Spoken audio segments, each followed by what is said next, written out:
Hello, everybody. Welcome to the Gamer Social Club weekly news podcast.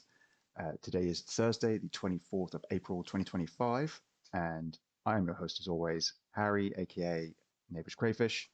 And we are a trio today. Adam is not joining us today, aka Oh No, Not Addy. He has had a very busy day, and I think he's actually still currently working his actual job. So he is off the pod for today. Hopefully, we'll have him back next week. But with me, as always, I have Mark, aka We Work the Hive. How you doing, buddy? Hey Harry, hey V. Yeah, really good. Been getting stuck into Clair Obscur today and look forward to getting stuck in that on the podcast as well. So good to be here. That makes two of us, definitely. And yes, as you heard, yeah, we also have the one with no empathy but only daggers. It's V. How you doing, V? I'm good, thanks. I've not been playing any games today, but I'm still excited to talk about games with you all today and the news. Brilliant. You've had a bit of a cleanse. I don't know if I would put it like that, but yeah, it's been much Just a like break, everybody then else. maybe It's just a been a very break. busy day. Yeah. It's been a very busy day. Fair enough. I think, yeah, we've all had very busy days, whether it's on site or off site, as it were. It has just been one of those days. If you paid attention to the news or are just aware of what's going on in the gaming sphere, yeah, it has been just constant. And yeah, if you are new to the podcast, if you've just stumbled across this episode, we are the Gamer Social Club. We are a gaming site covering video games across news, reviews, previews, guides, editorials, interviews, all manner of things. And this is our little YouTube channel. So welcome. Thanks for stopping by. We obviously always would, love you to go over and check out our stuff, our work on the site. That's where you'll find the majority of our stuff covering the news. But we like to talk about a bit of it here, have a bit of a discussion maybe, and maybe cover some bits that we didn't quite get to in time. We are very much about putting all of our news and everything like that through a filter of no rumors. So you know that anything you're reading from us is accurate to the time of reporting it, which we like to try and keep to. And yeah, we do the best we can to keep up with the general goings on in the industry and looking forward to what's coming up.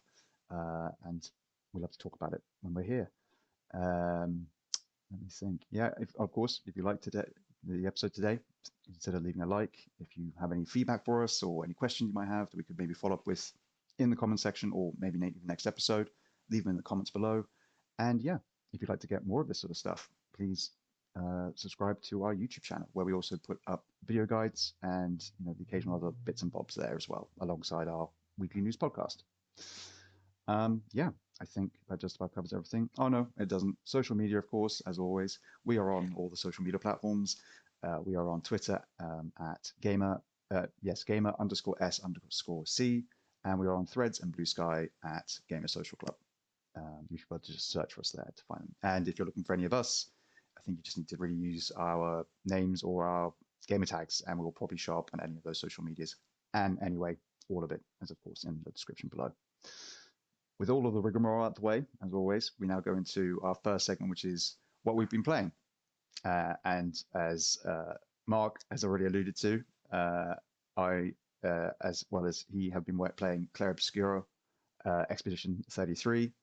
And I think I'll let you lead on this one, buddy, because as much as I've been very excited about it and I've already put up a couple of guides, I want to get your input on this because I know you are a guy you've just been playing Lushfoil Photography Sim, which is a far cry from this game. And I know you're a big Halo fan and a COD Warzone fan. So to get your input on a turn-based RPG is interesting and exciting. So yeah, let's hear your opening thoughts on it. So I know you played the prologue, I think you said, didn't you? Yeah, that's right. And you're completely right on my gaming preferences as well. I think turn-based is a rare opportunity for me, aside from Paper Mario games, which I've talked about a few times on here. Yeah, but fantastic. a big Western RPG, I guess, but very much a Final Fantasy like. The prologue today, super impressed. It's lived up to all the expectations that I've had. I think it's going to have a really positive story. And I was watching the IGN video review the other day, and all the post-review interview with the guy that did it, and everything that he had to say was that it was a bit of an emotional roller coaster playing through. There's lots of real world kind of issues that it deals with, lots of real emotion that people go through. So I think it's going to be a ride, I think. I apologies go out to South of Midnight, which has just been ditched today. Halfway through, I'm gonna have to go back and find some time to complete that one. And I was having a really good time, but game looks stunning. I just can't wait to see where it goes from here. The prologue's down, and look forward to getting stuck into chapter 1 tomorrow. So really good so far. And I think you're a little bit further ahead than I, Harry. I think just about. I think literally maybe just a fraction. I've sort of started into Act 1, so as like you, I've finished the prologue, but I'm still really early days into the real kind of start of the story, as it were, and what happens with this journey. And you literally took all the words right out of my mouth. This has been such an amazing opening experience to this game. It's probably one of the best introductions to a large scale RPG like this that I've ever experienced. Because I feel like with a lot of RPGs, you can get quite memorable and iconic openings to games like this, like a Fallout exiting the vault, for example, or the classic Skyrim waking up on the wagon, that sort of thing. Like these stick in people's minds, they're iconic, they carry a lot of memories and nostalgia. But I think RPGs are one of those types of games that struggle often with trying to get people hooked in at the beginning. There's often quite a lot of having to kind of immerse the audience in a whole bunch of lore, and they have to catch them up on like the goings on of everything. And Clair Obscur Expedition 33 has done such an incredible job of doing that, but without having to then take you aside and give you like a lesson on like this is how everything works here. Your the way the prologue seems to work is that you wander through Lumiere, the city where everyone is living, and you're just sort of talking to people as you go through and interacting with other characters, and just through their dialogue and the way they talk about the subjects and things like that going on, whether it's the situation like with the expedition going over to confront the paintress. And again, if you're someone who doesn't know about this game, Clair Obscur Expedition 33, it is a turn-based RPG made by a French studio called Sandfall Interactive. And the premise is basically the idea that there is this figure called the Paintress on a far-off towering monolith who paints a number on it that goes down by one integer every year. And anybody of that age, so it has just become 33, everyone of that age has basically disappeared. They have been turned into petals and dust, and just that's it.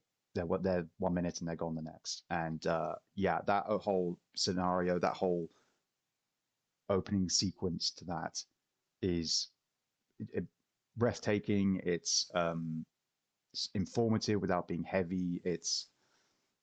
I'm immediately falling in love with this game, and all the different factors, because you get a bit of gameplay there with the combat, and God, that feels good. It feels so good, and I'm not good at it yet, but that's fine. I'm enjoying it regardless, and I want to get good at parrying. I look forward to it because like when you get those parries and you land that counter, it's another level. It's like getting amazing gun recoil feel in a first person shooter, like with the right sort of sound and everything like that, and you see the muzzle flash and it feels good to fire the gun. This is kind of capturing that same energy in a turn-based combat system, which is crazy to think. So yeah, I'm absolutely thrilled that this is the sort of game it is. I was very excited for it, and I'm again just so happy that it's been getting all the praise that it seems to so readily deserve for a first-time studio as well, taking on such a big project. It's brilliant. I really am loving it so far. V, is it the sort of thing you think you're gonna jump into? Is this a natural game for you, or is this one that because you've heard so much positivity about and things like that, you're like, I'll give it a go? It's on Game Pass, I can give it a go, sort of thing, or No, I love turn-based RPGs. So I just love RPGs in general. I think if you'd asked me a couple of years ago, I would say that they were my favorite genre. I might be a little bit more tempted by a roguelike now, but I don't know if my brain capacity has just shrunk as I've gotten older and I need constant stimulation at all times. But yeah, I love an RPG. I'm very excited. I'm downloading it on my Xbox as we speak. Because it's just over there. Although I did download it from the Xbox app on my phone, so I didn't have to turn around while you guys were chatting about it. So I'm downloading it from Game Pass. Yeah, I'm really excited, especially if it's got stuff like that timed-based countering system. I assume it would have. Just having you talking about it there, a little bit like Paper Mario, actually. To be honest, so you say that that's what comes to mind for me. So yeah, I'm excited to jump into it. If there isn't just enough amazing games already come out in 2025, and we're only in April. So it'll be interesting to see what the game of the year discussions look like this year. Is there a limit on how many games can be nominated for game of the year? Jeff's show. Yeah, at the Keeleys. Yeah, at the Game Awards, I believe it's 6 nominations is what they do for the Game of the Year. I don't know if it's the same for all categories. I know the Game of the Year though is 6, if I remember correctly. I'm very excited to jump in. If my coffee kicks in before the end of the podcast, then I might get a second wind and be able to jump in for an hour before I go to bed. Yes, absolutely. I think once you're into it as well, you'll probably feel the need to at least finish the prologue before going to bed, because yeah, it's hard to pull away from knowing what's happening and everything like that. I don't want to spoil the opening because it's fantastic. But yeah, it is, and like you said, a lot of great games out right now. Of course, we haven't yet mentioned the other big game that's come out this week that, as everyone knows, was the worst kept secret in gaming, obviously, and all the rest of it. But the Oblivion Remaster finally appeared up on the hill, with the sun behind it, its silhouette, and everyone cheered as it came charging down the hill. Have either of you two started on that, or have you been taken up with other games? Because I certainly have, unfortunately. I have not had the chance. I've gone from Blueprints, which I was reviewing, right now into Clair Obscur Expedition 33, which I am reviewing. So no time, unfortunately, for anything else. I downloaded it as soon as it got dropped onto Game Pass, and I haven't fired it up yet. But I'm very excited. I'm a big Oblivion fan. I think I personally, for me, just in terms of side quests and stuff like that, it is the better game than a Skyrim. And I have 900 hours in Skyrim, so it's not as if I didn't enjoy that. But yeah, I think just like all of the guild quests and stuff like that, and a lot of the Daedric quests just make it feel a lot more like an RPG than say Skyrim, which we have discussed while we were playing Blueprints together, is more just like fuck off into the woods simulator, and see what happens. So yeah, I'm very excited to play it. I was astounded actually when they showed it off at the Shadow Drop event about how good it looks. It really makes you think about how Bethesda are like clinging on to the creation engine, and then have the remaster that's fully rebuilt in Unreal Engine 5 and it looks stunning. I don't think I would ever see a Bethesda NPC look at me without just the glassy-eyed stare of a shark. So I'm excited to jump into that also whenever I get any time to do that. Definitely. How about you, Mark? Oh, well, I mean, I guess you've obviously been playing Clair Obscur, and then Lushfoil before that, so you probably didn't get a chance either. I've not, and you know what? I think with Oblivion coming out on Tuesday, it took till Wednesday to download on my Xbox with my bad internet, and I think because of that, Clair Obscur's went out. So if I could have started Oblivion on Tuesday, I think that would have stuck. But here we are. Not that that's a bad situation to be in, but I love the original. I got it on launch day back in 2006 on the 360. And I absolutely hammered that game every day until getting Xbox Live, which just sideswiped all single player games for me at the time. But I love it. And you know what? I admit I can't remember much about it. I've played hundreds of games since. Skyrim at least twice included there, but love the game. Can't wait to get back. I think the term remaster perhaps has just been redefined in the industry because this is not a remaster. It's almost like a 1.5 Oblivion. It looks incredible. And we see so many lazy ports these days, but this is a complete rebuild of the game on so many levels, with the AI, with the combat, with the graphics, which just look incredible. But you know what? I just can't wait to see some of the Bethesda jank when I get stuck in. That's always a great part of their games. And there's always some brilliant montages. Someone in the Discord chat asked if anyone had any bugs. And I hadn't found it up yet, and I was just like, surely that's not a real question. It's a Bethesda game. Of course there's going to be bugs. Like, it's the joy of a Bethesda game. If you can't grab a bucket from the back and just fly, then why am I playing this game? Like, how's Yimpa going to do challenge runs of it without walking if there's no bugs in it? Like, very true. Yeah, you don't want it to lose all of its identity and it gets like overly polished like that. But yeah, I think what you just said there, Mark, as well, with like the 1.5 thing. I think that's a very good way of putting it. Whether it's a 1.5 or a 2.0, but like a remaster, I think for a lot of people is very much the sort of a new lick of paint, and then a remake is more like Final Fantasy VII remake, where it's the same. It's the game in its identity and everything like that, but it's a big shift away from what it was originally. Whilst this is still very much the same game, but it's had the lick of paint, and a very nice one at that, along with a bunch of updates to certain systems, in particular things like the leveling system and stuff like that. So yeah, to me, it sort of sits between those two things, which I know has been a bit of discussion on the internet and just probably in general about the game. And yeah, I like that idea of it being more of a sort of a 1.5 or a 2.0, whatever you term it as.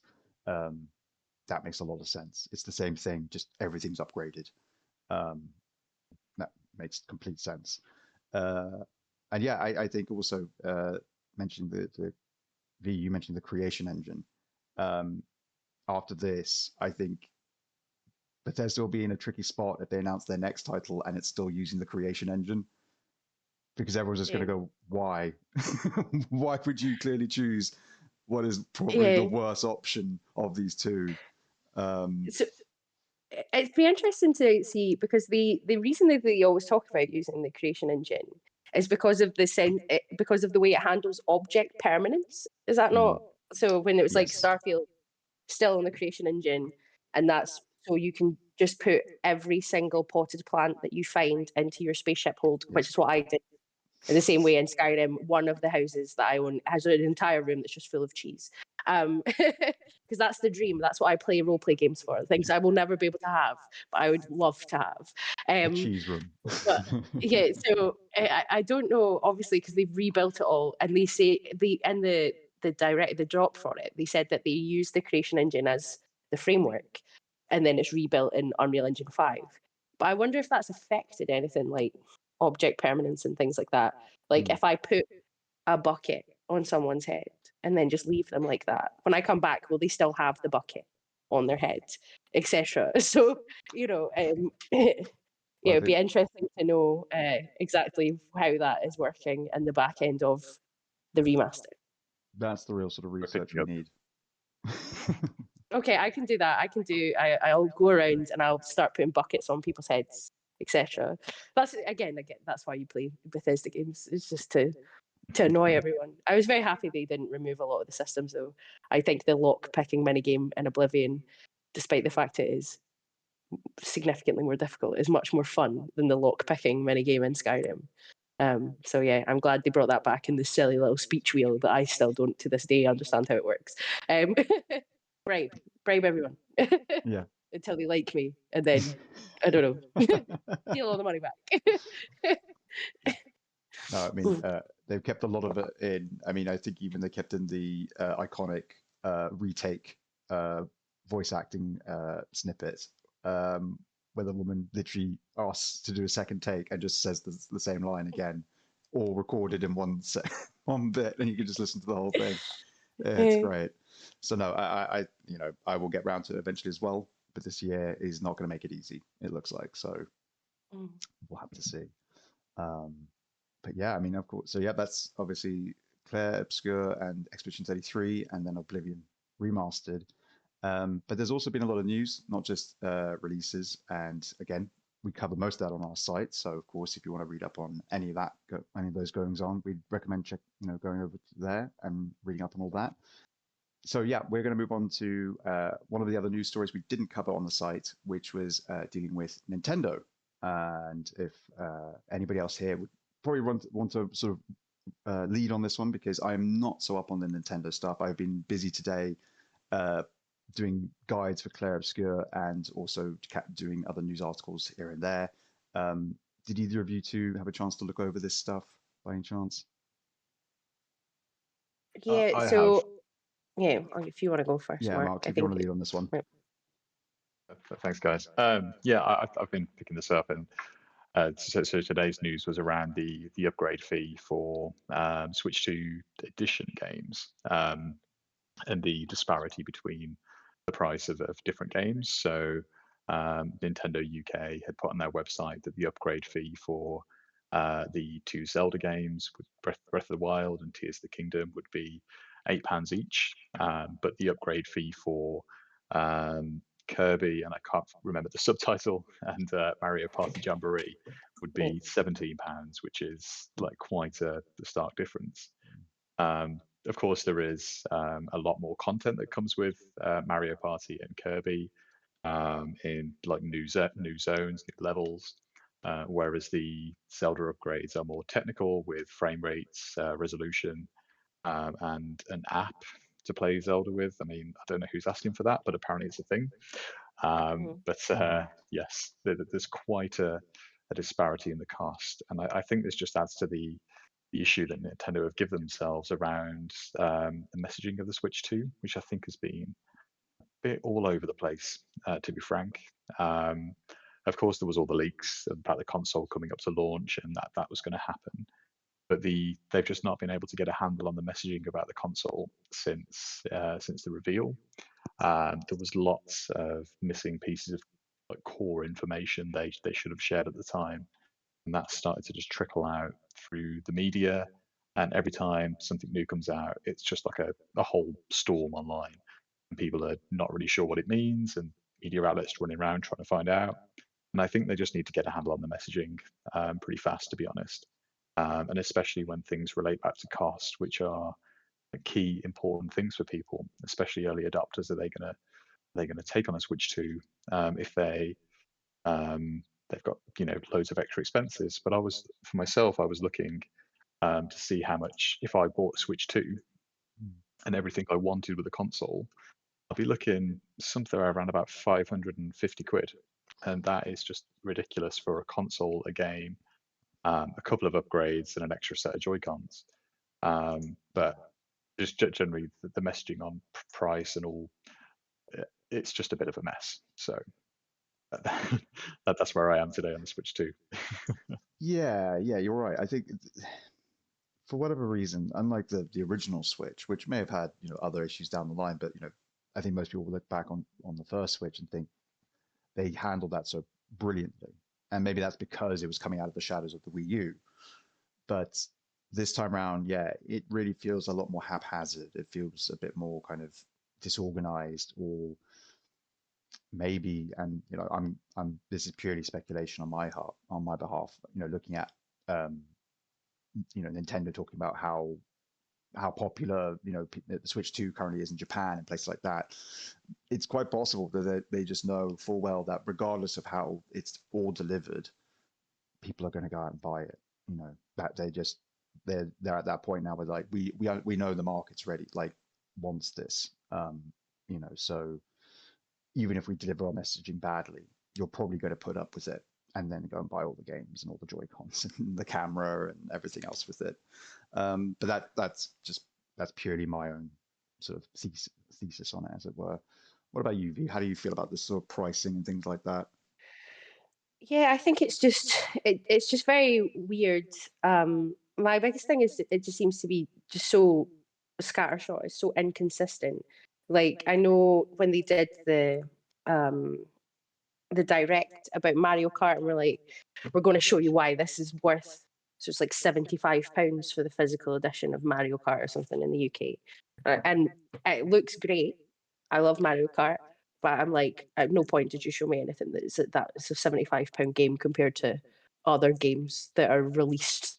And then with the technical demo for the Switch 2, to get to know your Switch 2, and it's like, is that like £15 or something like that, or a tenner? And it's like, oh, a lot of effort went into it. And it's like, yeah, PlayStation did give Astro's Playroom for free though, and that's Sony, who are sort of famously pretty bad for this sort of like charging you a tenner for director's cut upgrades, etc. And yeah, I just don't. So the upgrades to the Switch 2 editions for Mario Kart Jamboree and Kirby and the Forgotten Land are £17 in the UK, but the Switch 2 versions of them, if you were buying them brand new, cost the same as the Switch 2 versions of the two Zelda games. So it's like, Oh, right. it's I see what you mean. Yeah. £67 for the Switch version of Switch 2 version of Breath of the Wild, which, I'm not gonna lie, absurd. That is a Wii U game. What are you talking about? Like, if you bought that in the Wii U and then you wanted to now, and you bought it on the Switch and you're now going to buy it again, how much money you basically giving Nintendo £200 for the same game 3 times, but this time with an app. Yes, but this So is not the first time as well that people would have done that with Nintendo games. We know what they're like and how they roll them out. yeah, And yeah, this is unfortunately no, what happens with their fan base a lot of times. They just buy up each version of the same game again and again. yeah, I mean, but we just talked yeah, about if there's Skyrim. Oh my goodness, that's even worse. yeah, I did buy Skyrim. I'm not gonna lie about it. I did it. But you couldn't play the Xbox 360 version on the Xbox One when it came out. No. There's no backwards compatibility on it. No. And that's my excuse. And it's, yeah, for me, it's not necessarily the fact that they're reselling the same games. So you can have a different version of it for the console that you've got if you didn't buy a Switch, and you're buying Tears of the Kingdom or Breath of the Wild for the first time. Yeah, this is the cost of the game. It's the fact that if you buy it brand new, it's £67 for Breath of the Wild Nintendo Switch Edition. If you buy Kirby and the Forgotten Land Nintendo Switch 2 Edition, it's £67. If you're buying the upgrade, it's £7 for Zelda and £17 for Kirby. Where does that come from? Where's this disparity between the upgrades? I know Kirby's getting extra content, but then, like, why does the game by itself not cost more? I don't know. Yeah, as Mark said, the messaging just seems all over the place. And yeah, I don't want us to. Obviously, yeah, the games are sort of looking pretty standard at £67 physical. The digital editions of the games are cheaper, which I do like. I think more companies should do that. I don't see why I should be spending the same on a digital edition of something than the physical edition. But yeah, I just don't want to see game prices. We spoke about this before, just game prices like creeping up further and further until people are getting severely priced out of the hobby, especially when it comes to stuff like, what are all the third party games that have been out for 6 or 7 years on Xbox and PlayStation as they come to the Switch too? Are they going to ask me to spend £70 for them to put them on a handheld? Because they're probably 80% off on Steam, and I do have a Steam Deck. So, like, Exactly. yeah, I Just just a couple of get the messaging under control, I think. Sorry, Mark, I cut you off there. So sorry, Via, I didn't realize I nearly cut you off there. Sorry, but yeah, just a couple of things on the back of what you said, and I think first of all, we'll get to new game announced release dates a little bit later, but Ghost of Yotei was announced this week, and I think that was people had eyes on that to see how much they were going to charge for it, but that's not going to be the same price as Mario Kart. It's going to be a $70 game. It's not going to be $80. But then you also look at Clair Obscur, which has come out today, and that's retailing here in the UK for like £40, and that's a 40, 50, 60-hour game. So there is a way to charge less. And then you look at games like Call of Duty, and I'm a big Call of Duty player, and that's a $60, $70 game. But with that, you get a lot of content that's going to come out post-launch for free. Yes, they make the money back in microtransactions. I'm aware of that, but you get a lot more for your money. And you just know with Mario Kart, they're not going to give you anything free post-launch. Maybe a few updates, but you're definitely going to be paying for more tracks, more characters, that kind of thing. So it just seems like Nintendo have got a bit arrogant on the back of the Switch, which is exactly what PlayStation did on the back of 4 going into 5. And I think some of that came back to bite them. And maybe we'll see that happen to Nintendo this next gen as well. But I guess we'll see. But also, I think Harry's right. Nintendo fans just buy Nintendo stuff, so they'll. I'm going to buy Pokemon Legends ZA. I'm not even going to lie about it. Call me a hypocrite in the comments if you want. I'm going to do it. And that's and my statement does not come from a place of sort of ill will or anything like that, because I would be the same thing if I was more immersed in that ecosystem.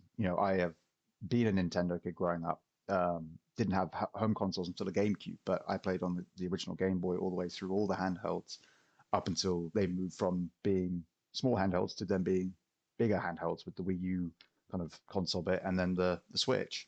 And so I kind of look at this as, like you just said, Mark, is this going to be the Nintendo's like own hubris getting in their own way and causing problems for them?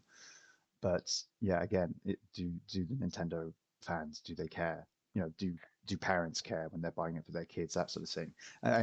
And as V was saying about the pricing of that, I think the reason why I feel I get more upset when Nintendo do it, it's not because I have a problem with them. It's because I understand that they specifically market to children, and thus they're going through children to the parents' wallets that way. So yeah, their games are going to be more expensive. The child doesn't care. The adult has to deal with that.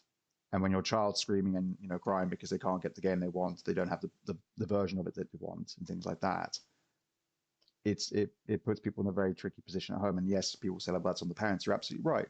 You're absolutely right. It is, but I don't know. There feels like there's an element of cruelness to it when Nintendo purposely markets that way, makes IPs that are designed to appeal to children and things like that, and then sets about making their games the most expensive on the market. That strikes me as conflicting, for me personally. And thus, yeah, I don't know. I would love to pick up a Switch 2 if I could get a pre-order and that sort of thing. But yeah, I don't know. It's a tough one where I know if I bought into it, it's a lot of money, and thus I would be like, I have to start buying games for this to make it worthwhile. It's a sort of self-perpetuating system of spending. Yeah. Yeah. I think it's worth pointing out that this idea of we can't criticize companies if we enjoy their product. And if it was fine if Sony did it, why is it not okay? As if like we wouldn't criticize any of the big three for doing it. It's so entrenched almost in the online nature now of video games and people really attaching themselves. So I know we had like the Xbox 360, PlayStation console wars, like that was the height of console wars sort of thing. But this idea that people sort of revolve a lot of their personalities around what they choose to play on seems to be getting worse now. And a lot of the discourse I've seen is like, there's no point complaining or talking about the Nintendo thing because it's Nintendo, they'll do what they want. Nintendo dropped the price of the Nintendo 3DS 6 months after it launched because people refused to buy it because the price was too high. So this is not completely unprecedented, and you do not need to go out to defend a large multinational company that is there to try and make a profit over the other like consumer needs of it, sort of thing. I work for a large multinational company. I'm not going out to bat for them if they're making anti-consumer decisions and they pay my wages. So you don't have to do it for free on the internet. You can still love Nintendo. I love Nintendo. My very first games console was a Super Nintendo. It's the reason I play games to this day. But if they are making shitty decisions, you're allowed to criticize it, and that's fine. And you don't have to get mad at people on the internet if they are criticizing it and you're okay with it. You can be like, okay, agree to disagree. We don't need to. It doesn't need to be this way of you're a shell, or you like this, and or you're a hypocrite, and you're not allowed to have an opinion because which is the Yeah. weird thing about gaming news, I suppose, at the moment. Sorry, that was a bit of an event, but yeah, It's been one of On those the money days, there. everybody. It's been a long day for all of us here. yeah. Yeah, it is. It's a bit of a minefield.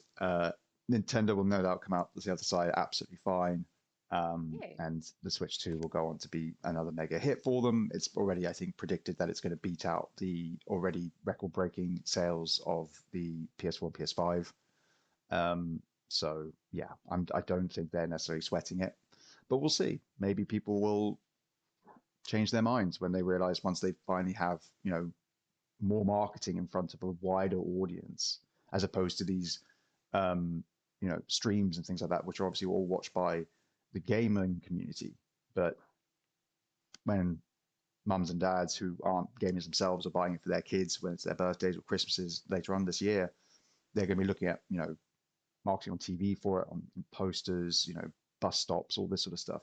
When they see all those prices and things are the way they are, it'll be interesting to see how they react and whether or not there is a different reaction from the wider audience than the more specialist one that the gaming community is. It's hard to predict that one. That could go either way, I feel. But yeah, it'll be interesting to see.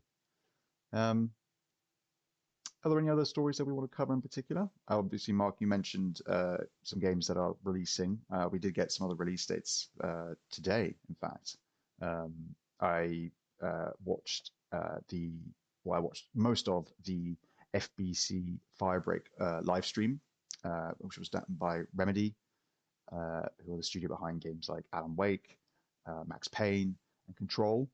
And FBC Firebreak is a continuation, or a part of the Control universe, or the Remedy-verse, since it's all interconnected now.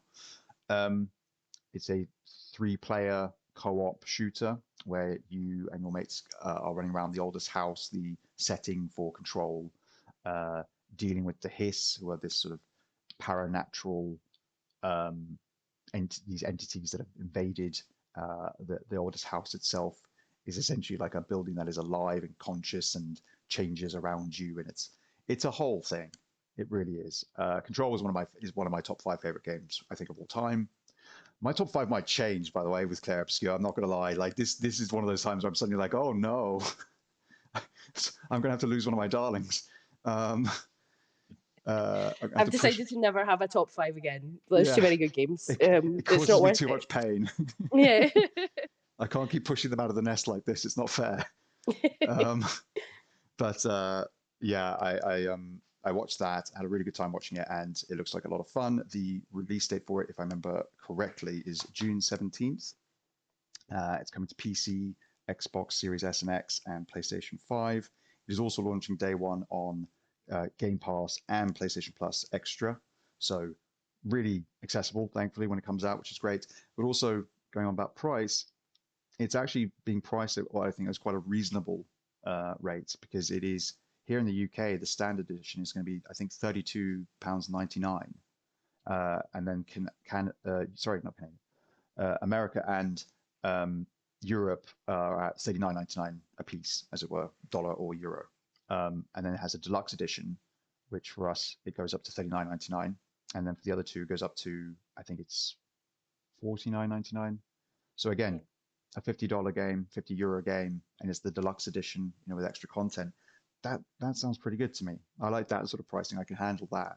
But yeah, that was good fun. I definitely recommend having a look at my write-up about that. A lot more information in there as well about the gameplay, the sort of things they showed off. And what else was there? That's sort of really it from that piece. It was a good live stream though, and again, I've got the link in there in the article, so if you want to watch that through and get to see it for yourself, I recommend it. And then Mark, you I think mentioned before we started that was it Marcus I think covered the Madden announcement. Yeah, just before we came on to record the podcast this evening, Marcus had published an article on the website with the release dates for College Football 26 and Madden 26, which are always big juggernaut releases every year. So College Football will be out on July 10th. Madden will be out on August 14th. So about where you would expect from the annual cycle anyway. Obviously, College Football came back last year after an incredibly long hiatus, and I know that Marcus gave that a good score in his review last year. So I'm sure that they've set a really good bar for the returning franchise. But they have also announced what they've called an MVP bundle, which has both games in one. So if you're big on your American football, you can get the two together with a wealth of extra DLC and micro bits and pieces like player points, ultimate team points, that kind of thing. So I'm sure that will be as big as it ever is every year. But yeah, I know that Marcus seems to love his football, and some dates for the next entries. Absolutely, yeah. I think that last one, when it came back last year, I believe it was the highest selling sports title of the year. I think you're right. Yeah, I think it beat out things like FIFA, which is very cool. So yeah, no, it's good to hear, and I'm sure Marcus will be excited, no doubt. And that there's been another big, we touched on it very briefly earlier, but the other big release date announcement of the week is Ghost of Yotei, which seems to come out of almost nowhere, actually. Yeah, nearly got lost. So just in a week of mad news. I think it was the same day they announced Oblivion, so good lord, it's just been hard to stay in touch with things this week. It really has on the site. Mad. Absolutely mad. But that's coming out on October 2nd. So there'll be a standard edition, there'll be a digital deluxe edition. There's pre-order bonuses for all editions basically, and as well they've announced a pretty swanky looking collector's edition, which includes like a physical mask of the main character you'll be playing as, Atsu. So that looks really cool. The downfall is that the collector's edition is not a physical game, it's Blu-ray, which I think always sucks. I think that's such a cop-out. But I'm sure that'll be a really big game. I know that it had such a big following when it came back out on PC. Sorry, Ghost of Tsushima came out on PC last year, so I think there'll be a good following for that. And I expect that'll be the second big Japanese open world game of the year. Will do very well. So. Yes. Yeah. We'll see how it stacks up against Shadows, obviously. I mean, Shadows has done very well for itself, so I think it's good to see all these games hopefully have healthy sales and positive reviews and everything like that. You don't want to see any of them fail, really. So yeah, fingers crossed for them. It is a very busy year. It's only getting busier. We've still got things like Doom: The Dark Ages, which is just sitting there waiting, next month, biding its time, shield in hand, and who knows when we hear about GTA. We've just talked about the Switch 2. It's coming out this year as well with, Donkey Kong Bonanza and the new Mario Kart World. And yeah, there's barely time to breathe, frankly. It's mental, absolutely mental. And that's just the AAA side, which is crazy. I just came off of Blueprints, which is currently my game of the year. Clair Obscur might be the one to top of that. I don't know. But it's one of those cases where, it's almost like every time you play a game, you're like, oh, this is my new game of the year. Oh, wait, no, this is my new game of the year. It just keeps happening, and it's crazy. I had it with Atomfall. I had it with Avowed. It's gosh, embarrassment of riches this year, 2025.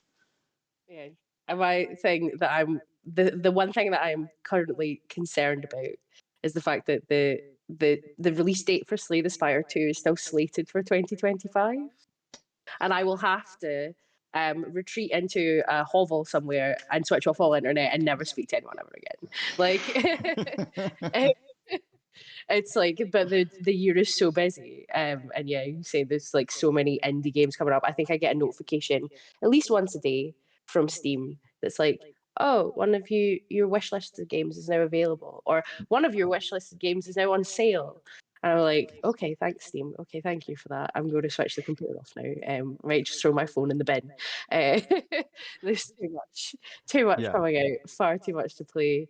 So many indies coming out very soon as well. To just keep on top of all these AAA games and AA games and all that are also coming.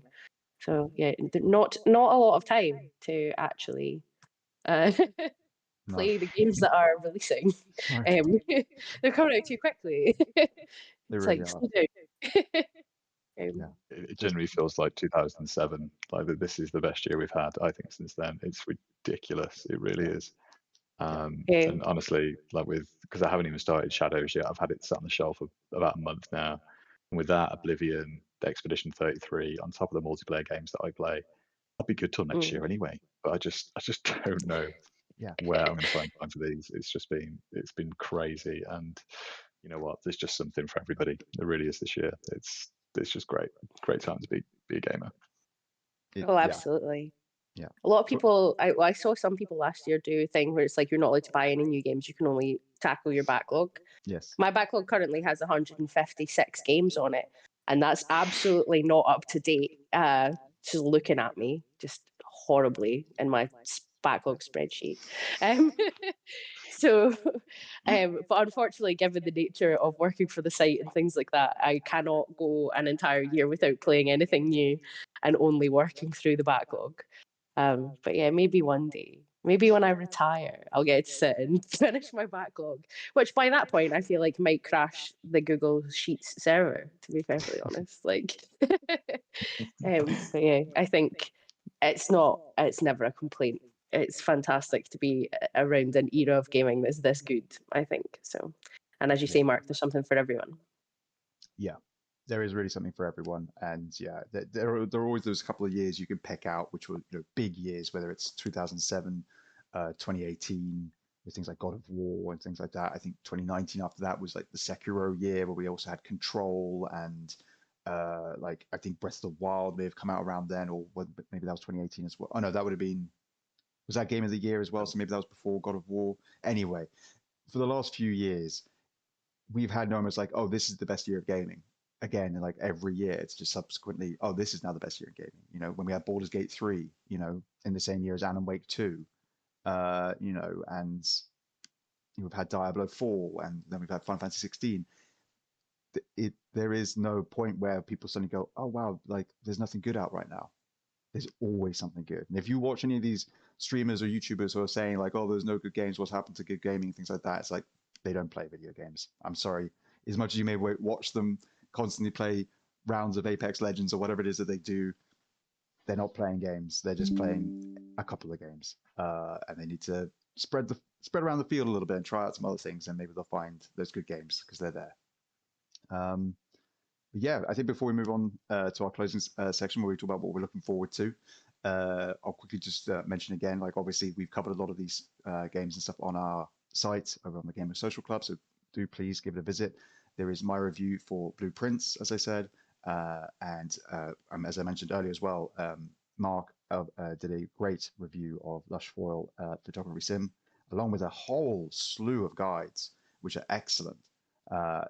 As our guides reviewer or editor, sorry, I get the pleasure of reading through all of them, and they're great. They really are, and he's done a banging job on all of those. So well done to you, man. And yeah, why don't you tell people about your time with it a little bit, and give them a little bit of a preview of your review, as it were. Yeah, of course. So published a review today, had the code just about a week, and honestly, so far this is my game of the year. And we're only in April, but I've absolutely exceeded every expectation I had with Lushfoil. I talked in my review that I got hands on with it when we all went to London Games Fest earlier this month, but there's just so much more to it than just going around taking pictures. It's just a encapsulating experience. The worlds that the solo developer Matt Newell's created are just stunning. There's lots of secrets to find. There is a game there. It's called Lushfoil Photography Sim. So yes, it's a simulator, but there's a lot more involved. like gameplay tropes like collectibles, things to find, hidden secrets, and I don't want to spoil any of that. However, if you do want to see all that, please read my guides. I've spent endless hours of my life for the last week losing my guide writing virginity. My lord. Um, yeah, they are. It's a fantastic game. It's not expensive as well. I think it's a launch discount for below £10 on the store, PlayStation, Xbox, and Steam.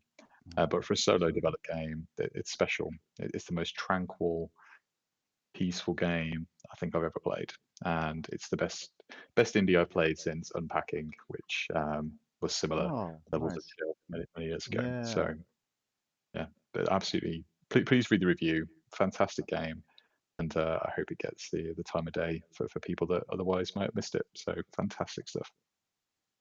Well, I'll definitely be giving it a try. Now that I know as well that it's got a little discount on it, I will definitely be picking that up. I also love the fact with those last couple sentences you described it with. I was like, that's just me describing Blueprints. Like it's a solo dev indie game. It's got amazing vibes. It's my game of the year. I'm like, he's just talking about Blueprints. What's happening?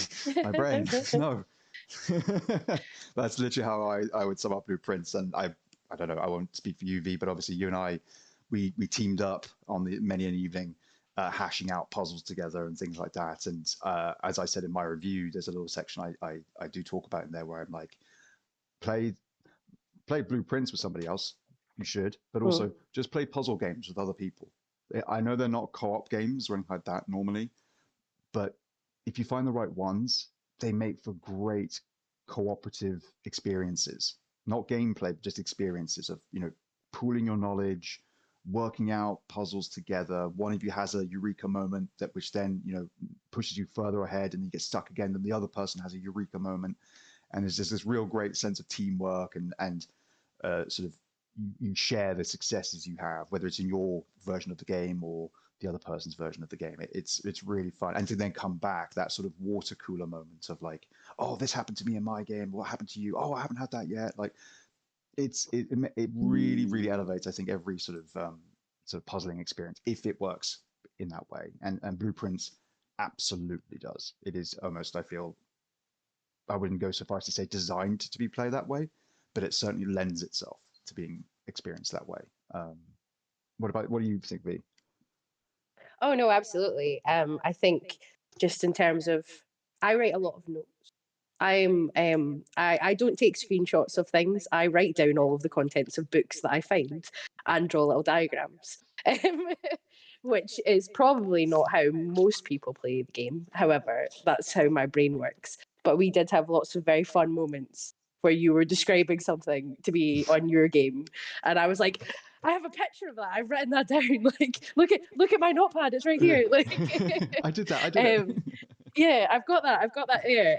Yeah, and then just like bouncing ideas off each other to get some of the more complicated puzzles. So yeah, I would definitely recommend um recommend playing it with someone else or just sharing notes, even if you're not playing it together, to just be like, oh, I found this, and then the other person might be like, I know what to do with that. You found it. I don't know where to find it, but I know what to do with it, etc. And I do think it's quite interesting that all of us thus far, our game of the years are indie titles, which is quite nice. Yeah. Because I mean, I love an indie, but I think, it just goes to show that gap in terms of, and I don't think the gap has ever actually been there for a long time now, but just as these indie titles start to get more and more recognition, it'd be nice to see more indie games spotlighted at things like the Game of the Year or the Game Awards and stuff like that, and not just because everyone was hopelessly addicted to Balatro. So yeah, I think, but it does make things a little bit more difficult because the more highlighted things get, then the bigger the backlog becomes. But yeah, mine's a Absolutely. Citizen Sleeper 2 for the record. It's not the same as either of yours, Ah, interesting. But but another yeah. excellent indie. Yep. Um, And of course, you yourself also did a review this week and a guide or two for Mandragora. oh yeah, was that this week? Well, Did that happen? it was When either on was the that? it was either over the weekend or it was early this week. It certainly wasn't last week, I don't believe. No, I did. I've got so there is a review up for Mandragora. I don't know if we spoke about it a little bit last week. But You talked about yeah, your experiences, but I don't remember you saying talking about the end of the game, maybe even the sort of there, the difficulty yeah, spike. yes, and I can confirm that there's some discussions about that on the Steam page and the subreddit, and there has been some discussion potentially about a patch to balance out some of the in-game difficulty. I know a lot of people sometimes don't like things being patched if they've already done them, especially when it comes to games that are purported as difficult. But yeah, I definitely think that the difficulty spike was a bit too high and will absolutely welcome a patch. And also, I think a game being difficult is fine, but you can still recognize when things are unbalanced. It's not a badge of honor to gatekeep people out of playing games just because you had to struggle through it. They were right to patch Consort Radahn, and I will not take that back. Like that boss fight was a slog. Mhm. Fair enough. So yeah, but yeah, I'll have a few more guides on that as well. But we've all been super busy, as Yes. highlighted, and we'll presumably continue to be super busy until we have a month where they like stop releasing amazing games at an alarming rate. Yeah. Then we have Looking, showcase season, so we'll be busy with that. So indeed, yes, it is fast approaching. Never mind the I fact that don't, now there are so I many don't really indie care ones about. happening as well. Yeah, like I'm kind of hoping they get a release date or something for GTA so that everything else will not release and I can just sit and play my backlog because I don't care about GTA. So It's like a no man's land surrounding the date of when GTA 6 is releasing. yeah, and I hope everyone who's really excited for it and who's excited to play it has a huge amount of fun with it. It's just not for me. But at the same time, that will at least give me a break, True. and I can play other things Yeah. around that time. Like, Absolutely. Yeah. So yeah, that's the sort of stuff that we've been covering, obviously. So please go and check that out. I might even just drop the links to those reviews in particular in the description below. So please do check that out. But we have a lot more stuff today. In particular, we think we put up nearly 20 articles today, which it's wild. is mad. That Yeah. shouldn't. No. Just no. But it's all it's all fueled by passion. We love doing this here. We love video games, and we love sharing our love of video games with you guys. So thank you for watching and had that. I think as far as what we're looking forward to, I'm certainly going to be busy with Clair Obscur, reviewing that, and doing guides for that. So I'll be talking about that next week. I don't think I'm going to get to anything else, frankly. I need to get back to South of Midnight as well. I'm in chapter 11, so I've only got a couple left to do until I finish it. And I love that game as well. This 2025 has been a year for me in a big way. Funny enough, I've had a lot of very special games this year already. It's only April. So yeah, I feel very good about that. But yeah, I won't be looking forward to anything else probably for a while. What about you two? Anything else on the horizon, or are you kind of both again kind of no, I've got my games for a bit? I definitely have my games for quite a while. I'm just swamped. Such a backlog, it's ridiculous. Yeah. And the limited run games just keep turning up on the doormat, so they just sit and look pretty on the shelf, and they'll just have to continue to do so. But yeah, Expedition 33 is definitely the one for me for the next foreseeable. I'm going to try and get, because I don't want to lose South of Midnight like you, Harry. I'm going to try and get a chapter done a day. I was going for all the achievements in it, but one is just drove me to the edge of insanity today. So I think I'm just going to have to settle for not having a completion on my gamer card, which will just pee me off. But here we are. But, That's rough. if it means it frees up more time to get to Expedition 33, and yeah, that'll be a good thing. But yeah, absolutely swamped, totally swamped. But it's a nice problem to have. Yeah. Hashtag swamped. That is absolutely the description of today and possibly this week.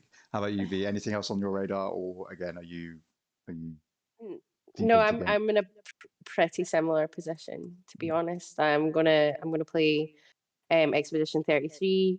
I'm gonna play some Oblivion because hopefully we can get some guides up for that as well for new players who have never played Oblivion, and can help with some of the weirder little quest lines and stuff, or some of the little secrets and Easter eggs and stuff you can find in that. And hopefully nothing ridiculous will just drop out of nowhere between now and like the start of May, which is rapidly approaching. But I'm looking forward to things like Revenge of the Savage Planet in May when it comes out, Yes. and hopefully get all that all rolled together and done before FromSoft brings out Night Rain, and then I can no longer do anything else with my time because Fume Knight will be there somewhere, and I'll have to find him. Your favorite. Mm. Absolutely. Well, yeah, I think that is the Gamer Social Club Weekly podcast for this week, everybody. Thank you so much for watching and joining us. Obviously, we will be back next week as well.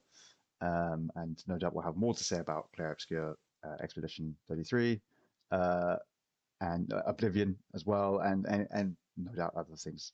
But congratulations to both Sample Interactive and to Bethesda, on their launches. And yeah, recommend everybody out there play at least one of those two. Two incredible RPGs have landed this week. You would be silly not to at least try one of them out, especially if you've got Game Pass. You've got access to both. Just boot one of them up and give it a whirl. My pick would be Clair Obscur. I'm sure other people will be Oblivion. But you're going to have a great time, I'm sure, regardless of which one you pick. But yeah, I think we're going to wrap things up, everybody. So thank you again. Again, visit our site, check out all our articles, please. We do pour our hearts and souls into all this sort of stuff, and we really appreciate it. And we love your feedback as well, obviously. And yeah, leave a like, leave any comments, consider subscribing, and we will catch you all next week. So take care of yourselves, everybody. Play some great games, and see you soon. Bye-bye. Bye, guys. Everyone.